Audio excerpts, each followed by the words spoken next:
Hi, this is Zach here with the US Chartbreakers here at ZachTradersCafe.com for Thursday, the 22nd of June, and the S&P back to the area that was our previous target, 4360. I think the low yesterday around that zone. Don't really want to see much price action back below 4360 because that would suggest that we might have to head back to initial June resistance there around the 4290, 4300 zone. So watch out for that over the near term.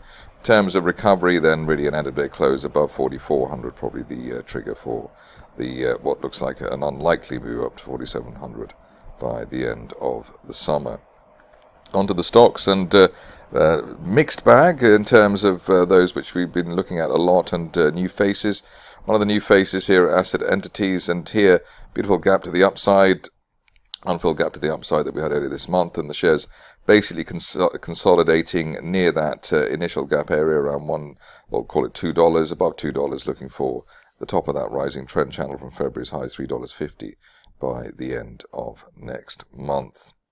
Another new face is Biocardia, which sounds the business, it has to be said, and looking at the chart, you've got to see the latest breakout, unfilled gap to the upside, looks like it's the business too. Shares also going into Golden Cross, so the 50 and 200 day lines both rising. Golden Cross should be only about a week away at the current rate of progress. In terms of the target here, up to $3.50, hopefully by the end of next month, and that's within a broadening triangle that we've had basically since the turn of the year. Only back below that initial June resistance around the $2.30 area, really delaying the idea of $3.50 for Biocardia. Moving along to one of the frequent flyers, Cleanspark, and here you can see that we're in that rising trend channel from back in September. Top of the channel they're heading towards, call it 580. And the latest unfilled gap to the upside gives us more hope that we'll get that soon. If you're cautious, I suppose you're looking for the $5.10 area to break before pointing to the $5.70 area. But the sharply rising 50-day line and the unfilled gap to the upside yesterday give us hope that this stock is ready to push higher. Moving along to Freightos, which is a new name here. We've got... actually, it's not a new name, we haven't looked at it for a long time, that's more accurate. Here we've got a broadening triangle base. We hit the first target there around the $4.10 area. Above that, looking for a fresh target as high as $6.10 by the end of next month. Nice U-shaped turnaround there, and a nice handle on the right side of that particular turnaround, and the 50-day line also rising very well indeed. Nice situation coming up next with the interestingly named Fingermotion. Here we've got broadening triangle from back in March. Top of that triangle around $3.80, and actually I have to say I'm expecting much more than $3.80 from this stock, but that's our initial target over the next couple of weeks. We've got a rising 50-day line and 200-day line, so that is a very strong kind of signal, and that would suggest that above, if we can get our first target, we're probably looking towards $6 at a December resistance line projection, but obviously let's see if we can get 360, 370 over the near term.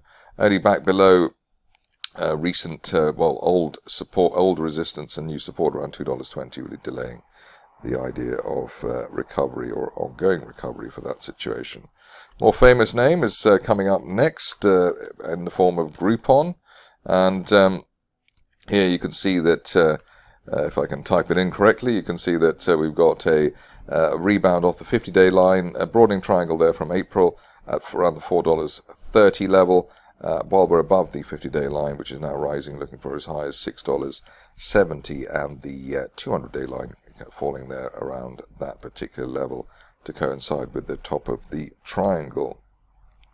Moving along to one of the best performers of the recent past, Lanza Global, which we've covered several times. Here we had the initial target here around $4.90. Above that, we're looking for $8 as soon as the end of next month, and that hopefully might come in a bit earlier. Obviously, there is some resistance there from the 200-day line, $7.20, but $8 looks to be on tap for or by the end of next month. Only back below the previous resistance here around the $5.80 level, really delaying the upside on that particular stock. On to marker, and we've got a nice chart here with the V-shaped bull flag, unfilled gap to the upside, started the move, and looking for as high as $5.60 over the next couple of weeks, while we remain above the initial June resistance around the $3.10 area. So let's see if marker can hit that particular mark. Moving on to a new name, and it comes in the form of Patterson companies. We've got massive unfilled gap to the upside, and top of that trend channel there from back in November as high as $34.60. Hopefully we'll see that over the next couple of weeks, especially while we remain above old initial 2023 resistance at $31, above 31, looking for 34 on Patterson. Going on to the last few now. First one is Purecycle, and here unfilled gap to the upside after the bit of a rug pull prior to the gap higher. That means we're more confident that we'll actually hit the target on the upside, which is $13 by the end of next month, while we hold above the initial June resistance around $8.60.